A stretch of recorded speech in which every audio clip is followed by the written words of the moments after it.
Assalamualaikum warahmatullahi wabarakatuh. Selamat kembali dalam video saya kali ini. Hari ini saya akan membahas salah satu emiten dengan kode PURE, Trinitan Metals and Minerals Tbk, salah satu emiten yang cukup bersejarah bagi saya karena pada waktu itu saya pernah masuk, kemudian harganya turun dalam sekali, tapi saya berhasil comeback dengan keuntungan tipis, lumayan, bisa keluar dengan keuntungan tipis. Kali ini saya melihat Pure salah satu emiten yang cukup menarik karena pada hari Jumat kemarin kenaikannya mencapai 34,52%, kenaikan yang cukup tinggi. Nah, kita akan melihat apakah Pure ini bisa kita tradingkan pada minggu depan. Untuk teman-teman yang sudah masuk di Pure, mungkin perlu mendapatkan insight lagi ya, apakah terus hold atau segera cabut dari emiten ini. Oke, sebelum kita berbicara mengenai hal teknikal, mungkin yang perlu kita lakukan pertama kali adalah kita harus mengetahui fundamental dari Pure ini sendiri. Karena salah satu yang menggerakkan harga saham naik ke atas adalah kondisi fundamentalnya. Nah, sebelum kita ke teknikal, mari kita simak fundamental untuk mengetahui sebenarnya Pure ini fundamentalnya tuh seperti apa sih. Nah, sedikit snapshot saja, jadi analisis fundamental kita nggak usah terlalu mendalam karena kita sedang melakukan trading. Kita hanya mengetahui key stat-nya aja. Untuk net income, kita lihat posisinya sekarang masih mencatatkan kerugian ya, masih minus. Sementara untuk revenue-nya bisa dilihat tahun 2021 ini bisa jadi tahun terberat untuk Pure karena sebelumnya di 2020 dia masih bisa double digit untuk revenue-nya, tapi untuk 2021 sekarang tinggal single digit. Secara valuasi, pair-nya masih minus, kemudian book value-nya 2,75, cukup tinggi. Cash flow-nya bisa dilihat from operation-nya masih minus 18 miliar, free cash flow-nya minus 19 miliar. Cash-nya tercatat hanya 1 billion saja, sementara untuk short term dan long term-nya 290 billion dan 34 billion. Ini posisinya memang kurang begitu menguntungkan. Altman Z-score-nya minus 4,69, bukan hal yang bagus. Petersky F-force-nya 3, ini juga kurang begitu menarik. Untuk gross profit margin, operating profit margin, dan net profit margin, posisinya juga tidak terlalu menarik. Jadi, kalau secara singkat saja kita melihat dari fundamental Pure ini, sebelum kita mengecek lebih jauh ya di laporan keuangan dan laporan-laporan yang lain, kita bisa mengambil kesimpulan sementara bahwa secara fundamental memang tidak begitu menarik untuk kita investasikan dalam jangka panjang. Nah, sebenarnya apa sih yang menyebabkan Cure ini kenaikannya sampai 34,52%? Nah, salah satunya mungkin yang bisa saya dapatkan adalah, jadi ada berita Trinitan Metals dan Mineral Cure targetkan bangun smelter anyar mulai Oktober 2021. Jadi, boleh jadi ini adalah salah satu sentimen yang menggerakkan harga sahamnya naik ke atas. Karena seperti kita ketahui bahwa harga saham itu bergerak salah satunya adalah dipengaruhi oleh prospek.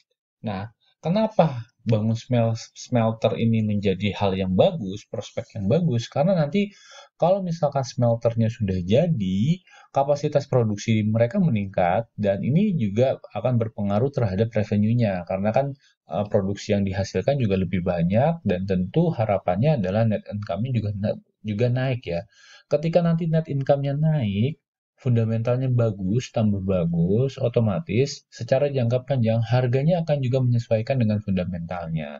Nah, oleh karena itu, mengapa berita ini bisa menjadi katalis positif bagi Pure walaupun beritanya itu sendiri di 6 Mei 2021, tapi mungkin sentimen ini ya, pembangunan smelter ini yang menggerakkan harga Pure.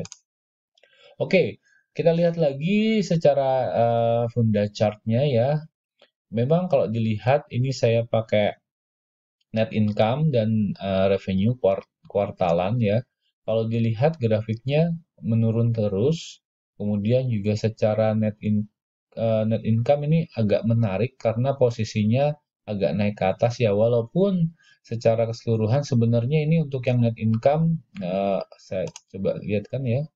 Nah, ini posisinya masih minus 11 miliar. Tapi kalau dilihat dari Juli 2020, kondisinya ini naik terus. Nah, mungkin ini yang bisa menjelaskan kenapa ada sentimen juga, sentimen kenaikan di hari Jumat kemarin. Oke, kita masuk ke teknikalnya ya. Secara teknikal, kita bisa lihat Pure. Kita lihat dari super trend dulu ya. Kalau dari super trend, kita tutup yang lain. Kalau dari super trend ini bisa kita lihat bahwa hari kemarin itu adalah entry point yang cukup bagus ketika kita menggunakan super trend karena ini hari pertama dari super trend warna hijau. Jadi kalau misalkan besok harganya masih tetap naik, ini berita yang cukup bagus sekali bagi teman-teman yang sudah masuk karena trennya kemungkinan akan terus berlanjut. Kemudian kalau kita lihat dari moving average MA20 posisinya juga sudah bagus. Ini juga bisa masuk. Posisinya sudah menunjukkan kita bisa entry. Kemudian kalau kita lihat lagi dari bandar movement-nya, posisinya belum terlihat ya. Ini memang sehari ini dari kemarin dia turun terus dan pada hari kemarin 2 hari yang lalu kenaikannya juga ada tapi nggak begitu banyak, masih tipis. Nah, kalau misalkan kita lihat dari foreign-nya, nah foreign ini mungkin yang bisa menjelaskan kenapa harganya bisa naik karena sebelumnya ada kenaikan di sini dan foreign-nya belum keluar. Artinya foreign-nya ini masih di dalam. Oke, kemudian kalau kita lihat dari volume memang hari kemarin ya dan hari Kamis sudah di atas rata-rata 20 hari dan ini menunjukkan tanda yang positif. Karena kalau volume yang tinggi disertai dengan harga yang tinggi berarti power kenaikan harganya cukup kuat. Dari stokastik posisinya sudah seperti ini tidak bisa menjelaskan. Kemudian dari net foreign buy sell ini bisa dilihat ya ada beberapa kali asing masuk tapi jumlahnya nggak terlalu besar dan ini bisa menjelaskan kenapa tadi posisi foreign follow-nya dia agak naik ke atas dan bisa kita lihat juga ya beberapa hari yang lalu juga naik ke atas. Kalau kita lihat di sini berarti rata-rata pembelian asing ada di angka kurang lebih di angka 100-an ya. Dengan kata lain posisinya itu ya profitnya masih tipis-tipis. Kemudian dari sisi bandar beberapa hari terakhir ini tidak begitu menarik karena kita lihat ya dia cukup membuang barang cukup sering. Hanya di 2 hari terakhir ini mengakumulasi tapi jumlahnya sedikit. Dan untuk net income-nya kita net income ini ya 12 bulan terakhir ini posisinya memang naik walaupun masih minus. Dan untuk frekuensi analyzer ini posisinya cukup menarik karena dengan posisi seperti ini yang disertai kenaikan, berarti di sini terdapat akumulasi yang dilakukan oleh non ini ya non bandar nih yang ikut masuk. Kalau bahasa yang saya sering dengar adalah smart money-nya masuk nih, pengekor bandarnya masuk di sini. Oke, nah dari situ kita juga harus melihat dari sisi broker analisisnya. Kemarin terakhir broker analisis yang masuk cukup besar adalah CC ya. CC dan disusul oleh MG. Sementara yang buang barang ini asing kemungkinan besar YP dan KK. Ya, jumlahnya 762 dan 496 juta. Nah, sebenarnya kalau dilihat dari jumlah transaksi ini, jumlah transaksinya bisa dibilang nominalnya kecil ya. Maka teman-teman yang jumlah modalnya besar mungkin harus memperhitungkan proporsinya kira-kira berapa yang tepat untuk masuk di uh, emiten ini ya. Kemudian biasanya kalau udah kenaikan pertama tinggi ada dua kemungkinan. Hari besoknya ada banyak yang taking profit karena ini secara fundamental emitennya nggak terlalu bagus. Jadi ada yang buru-buru taking profit atau scalper atau yang beli sore jualnya besok pagi. Ini mengakibatkan harganya akan turun. Nah, biasanya turunnya sampai ARB 6%, 6,67 sampai 7% ini bisa turun. Tapi kalau misalkan kenaikannya ini disertai dengan power yang cukup kuat di esok harinya, maka bukan tidak mungkin dia akan naik 2 atau 3 kali. Candle hijaunya bisa sampai 3 kali, bukan tidak mungkin. Nah, tapi kebanyakan biasanya kalau sudah naik sekali dengan full power, fundamentalnya nggak terlalu bagus, dia akan turun dulu. Nah, tergantung nanti rata-rata di market maker-nya itu di harga berapa. Kalau misalkan harganya seratusan, ya mungkin dia akan menaikkannya sampai 30%, baru diturunkan, baru dijual barangnya. Nah, oleh karena itu, teman-teman, bagi yang ingin masuk di sini perlu memperhatikan ininya ya, asingnya ini.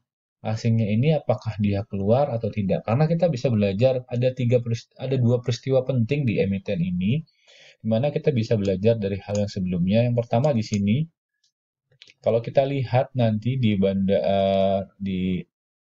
ininya ya, wah ini foreign-nya hilang nih. Saya pencet dulu deh. Nah, kalau kita lihat di foreign ini ya, dia harga akan jatuh ketika foreign-nya keluar nih. Mulai jatuh di sini. Foreign-nya keluar. Oke. Kemudian di sini yang paling berkesan, jadi harganya menukik tajam, jatuh tajam setelah asingnya keluar. Oke, nah di sini bandar udah keluar duluan ya. Tapi kelihatannya memang yang menggerakkan emiten ini menggunakan broker asing nih. Nah, jadi ketika nanti asingnya keluar secara tajam, ya seperti ini nih, keluarnya sangat besar. Teman-teman bersiap-siap harus keluar. Kalau enggak, dia penurunannya akan sangat cepat sekali. Karena kalau bandarnya atau market makernya klik tombol untuk sell, nah kesempatan kita untuk keluar dari emiten ini sangat sulit sekali karena bisa dibawa cukup cepat ya, cukup tajam nih. Apalagi sebelah sini. Saya pernah mengalami sebelah sini. Turunnya sangat cepat. Saya average down di sini, kemudian saya jual di sini. Alhamdulillah masih profit tipis, tapi habis itu nggak berani lagi karena deg-degannya itu yang terasa banget. Nah, oke, demikian dari saya di pembahasan emiten di Pure ini. Mudah-mudahan profit teman-teman. Tapi jangan lupa sesuaikan dengan risiko Anda, profil risiko Anda, money management Anda, karena ini adalah uang Anda, tanggung jawab Anda. Oke, terima kasih. Saksikan video saya selanjutnya. Jangan lupa subscribe dan sampai jumpa.